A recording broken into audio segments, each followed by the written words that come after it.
నమస్తే friends, welcome to my classes. నేను మీ దండ వెంకటరాములు. ఈ వీడియోలో మనం degree second year 4th semester Osmania యూనివర్సిటీకి సంబంధించి ఇంగ్లీష్ లెసన్లలో అన్ని యూనిట్లలో అడిషనల్ రీడింగ్ ఒక్కొక్క లెసన్ ఉంటుంది. ఖచ్చితంగా మీకు ఒక ఎస్ఏ క్వశ్చన్ వస్తుంది, 6 ఆప్షన్తో వస్తుంది. 2 క్వశ్చన్లు వస్తాయి, కానీ మీకు ఒకటే క్వశ్చన్ వ్యాలిడ్ అవుతుంది. కాబట్టి మీరు ఈ 3 అడిషనల్ రీడింగ్లలో ఏవైనా 2 నేర్చుకోండి. ఈ ఒక్క వీడియోలోనే 3 అడిషనల్ రీడింగ్లకు సంబంధించి ఒక 10 నిమిషాల్లో ఎక్స్ప్లెయిన్ చేస్తా. మీరు ఖచ్చితంగా ఈ అడిషనల్ రీడింగ్లు నేర్చుకుంటే ఒక 15 మార్క్స్ వస్తాయి, గుర్తుంచుకోండి. ఇంపార్టెంట్ క్వశ్చన్లు ఎట్లా గుర్తించాలని అంటే మీకు మ్యాక్సిమం క్వశ్చన్లు ఆ లెసన్ నేమ్తోనే వస్తాయి. ఇప్పుడు first unit consumers often cannot detect అదే నేమ్తో వస్తుంది. అట్లాగే is it okay to kick a robot dog అనేటటువంటిది అదే నేమ్ ఉంటుంది. అట్లాగే why we love holiday rituals and traditions అనేటటువంటి అసలు లెసన్ నేమ్లు ఏముంటాయో అవే ఉంటాయి. ఈ 3 కూడా ఆర్టికల్సే. ఈ 3 రచయితలు కూడా రీసెర్చర్లే. అందరూ అడిషనల్ రీడింగ్లకు సంబంధించి ఒక్కొక్క యూనివర్సిటీలో పనిచేస్తున్నటువంటి ఒక్కొక్క డిపార్ట్మెంట్కి సంబంధించినటువంటి. ఇప్పుడు మొదటి ఏదైతే consumers after cannot detect fake reviews and underestimate how many negative reviews might be fake అనేటటువంటి షబ్నమ్ అజీమీ గారు కూడా ఆ కన్జ్యూమర్స్కు సంబంధించినటువంటి రివ్యూస్, బిజినెస్ మేనేజ్మెంట్, స్కూల్స్కు అటువంటి అంశాలు.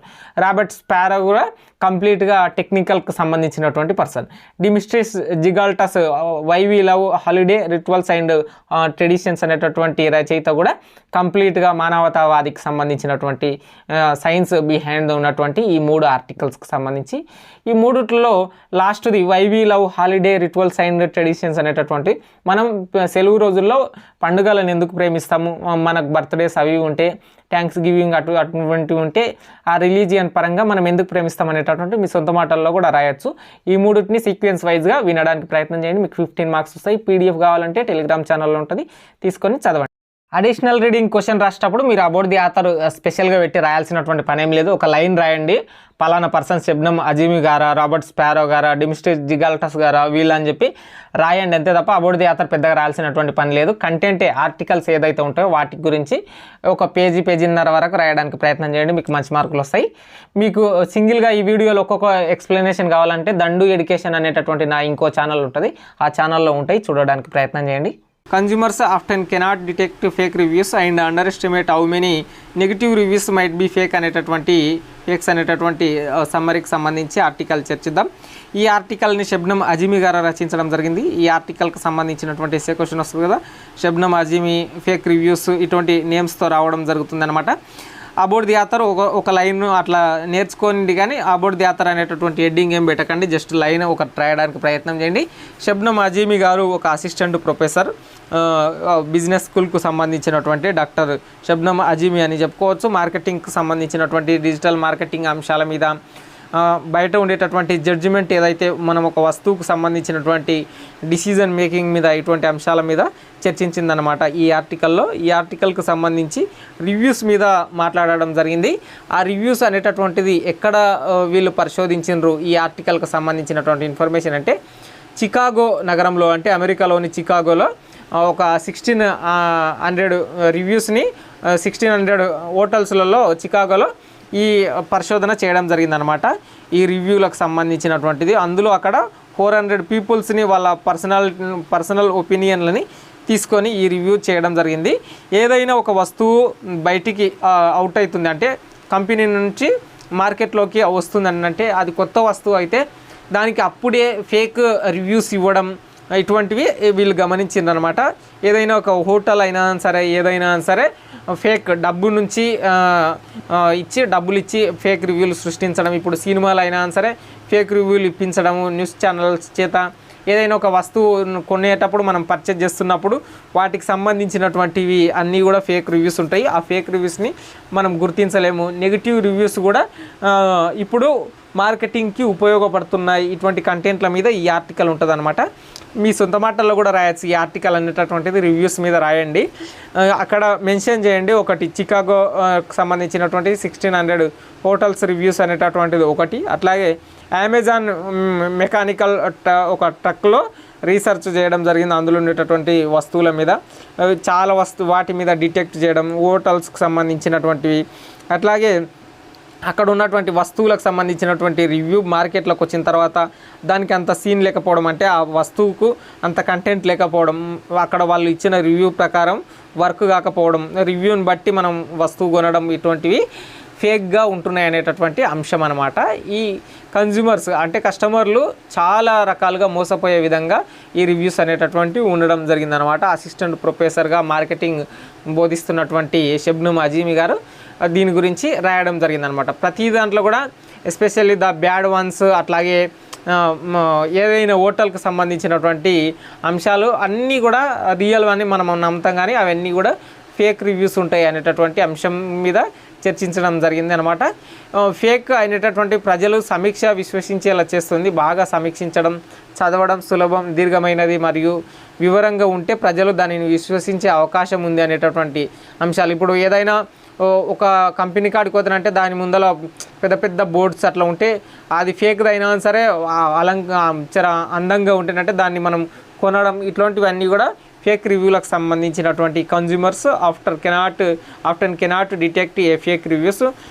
కస్టమర్లు అనేటటువంటి పర్సన్లు వాటిని గుర్తించలేరు fake reviews. Underestimate how many negative reviews might be fake. అట్లా చాలా ఫేక్ రివ్యూస్ ఉంటాయి అనేటటువంటి అంశాల మీద ఈ ఆర్టికల్ ఉంటుంది. పీపుల్స్ ట్రస్ట్కి సంబంధించి ఆ వస్తువుని కొనేటప్పుడు రీసెర్చ్ చేసేటప్పుడు వాళ్ళందరూ కూడా రివ్యూస్ చూస్తారు, కానీ అందులో చాలా మటుకు ఫేక్ ఉంటాయని ఈ ఆర్టికల్కి సంబంధించినటువంటి ఇన్ఫర్మేషన్ సమ్మరీ కూడా మీ సొంత మాటల్లో రాయొచ్చు. అడిషనల్ రీడింగ్ నుంచి is it okay to kick a robot dog అనేటటువంటి లెసన్ని చర్చిద్దాం. ఇది అడిషనల్ రీడింగ్ కాబట్టి మీకు అబౌట్ ది ఆథర్ రాయకున్నా సరిపోతుంది. ఈ ఆర్టికల్ ఏదైతే అడిషనల్ రీడింగ్లో ఇచ్చినటువంటి article is it okay to kick a robot dog అనేటటువంటి దాని గురించి కంటెంట్ ఎక్కువ రాస్తానంటే సరిపోతుంది. ఈ అడిషనల్ రీడింగ్లో ఉన్నటువంటి ఈ లెసన్ని రాబర్ట్ స్పారో గారు రాయడం జరిగింది. Robert sparrow is a name associated the academic and philosophical research particularly in the fields of ethics, technology and bioethics. సామాజిక మనస్తత్వాలు అట్లాగే విలువలు, ఎథిక్స్కి సంబంధించినటువంటి టెక్నాలజీ పరంగా తత్వవేత్తగా ఉన్నటువంటి అకాడమిక్ రీసెర్చర్ అని చెప్పి రాబర్ట్ స్పారోకి సంబంధించినటువంటి అంశం. ఒక లైన్ రాయండి, అబౌట్ ది ఆథర్ అని హెడ్డింగ్ ఏం పెట్టకండి, జస్ట్ రాయడానికి ప్రయత్నం చేయండి. మనకు ఉన్నటువంటి technology, intelligence, biotechnology, artificial intelligent కొత్త టెక్నాలజీ పెరుగుతుంది కదా, ఇప్పుడు మనం ఎట్లా ప్రవర్తించాలి అనేటటువంటి కొత్త అంశాన్ని అడిషనల్ రీడింగ్లో is it okay to kick a robot dog అంటే రోబోట్ కుక్కని మనం తన్నవచ్చా అనేటటువంటి డిప్లొమాటిక్ కంటెంట్ని ఎంచుకొని ఈ ఆర్టికల్ రాయడం జరిగిందని చెప్పుకోవచ్చు. రాబర్ట్ స్పారో ఒక ఎథిస్ట్ అంటే విలువలకు సంబంధించినటువంటి అంశాల మీద కృషి చేస్తున్నటువంటి వ్యక్తి. మానాష్ యూనివర్సిటీ నుంచి రాసినటువంటి ఆర్టికల్ అని చెప్పి చెప్పుకోవచ్చు అనమాట. The article is it okay to kick a robot dog అంటే రోబోట్ కుక్కని మనం తన్నొచ్చా అని డిఫరెంట్గా ట్రిక్కీ టాపిక్ అనమాట. Tricky topic how we should treat robots.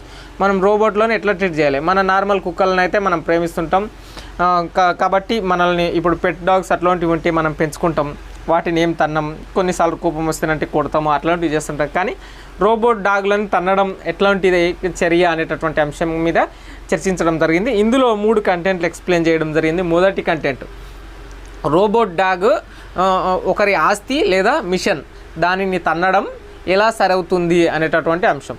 రెండవది ఈ మిషన్స్కి సంబంధించినటువంటి మిషనరీస్ మీద మనం తన్నడం చేత ఆ మిషనరీకి సంబంధించినటువంటి పార్టికల్స్ అన్నీ పోతాయి అనేటటువంటి రెండో అంశం. ఇంకా మూడో అంశం మనకు ఉన్నటువంటి భావోద్వేగాలను దాని మీద చూపించడం మూడో అంశం.